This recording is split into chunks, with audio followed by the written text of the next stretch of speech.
In September of 1896, British newspapers reported the remarkable use of a bicycle in a New Jersey murder case.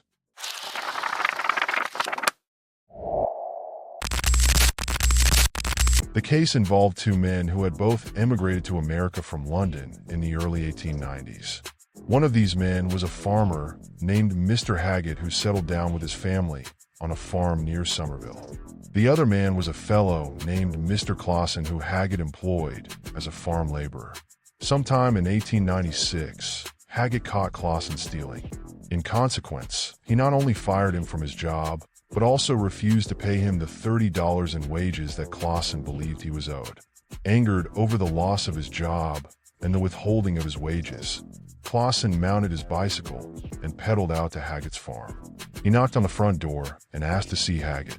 When Haggett came to the door, Clausen pulled out a revolver and fired 3 shots, killing Haggett instantly.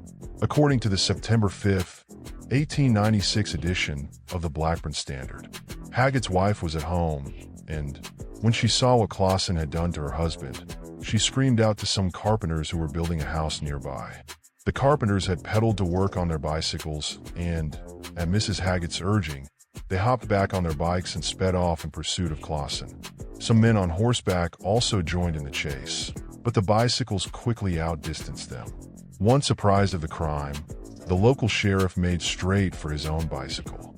He is reported to have mounted his machine and tore after the murderer. By this time, Clausen had over a mile head start on his pursuers. He pedaled like mad and, as the Blackburn Standard reports, the chase lasted for 10 miles and took the party over 2 high hills before Sheriff Moore and the carpenters overtook the fugitive. Clausen was arrested and returned to Somerville in the back of a wagon. There, he was met by a veritable mob of angry farmers who were ready to lynch him for the murder of Haggett. According to newspaper reports, the sheriff had to threaten to shoot in order to save the prisoner from them. Clausen was not the only Victorian-era criminal to have attempted an escape by bicycle. Bicycles were employed by all sorts of late 19th century fugitives, from mischief makers to murderers, who wished to make a speedy getaway. In 1896, for example, a warrant was issued for a cashier from the East and West Railway Company who had been embezzling funds from his employers. When the police arrived to arrest him, the cashier fled on his bicycle. The police followed in hot pursuit. When they at last overtook him, the Worcestershire Chronicle reports that the cashier blew out his brains with a revolver.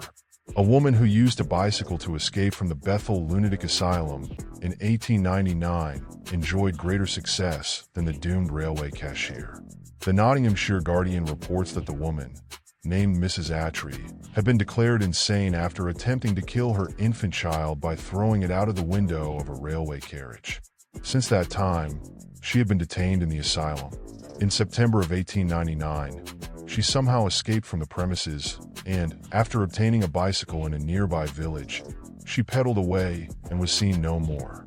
Police did not regularly use bicycles themselves until the late 19th century. Before then, bicycles were too heavy and unwieldy to be practical.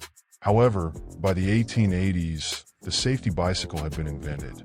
Made with 2 wheels of identical size, the safety bicycle had pneumatic tires, a chain-driven rear wheel, and what is known as a diamond frame.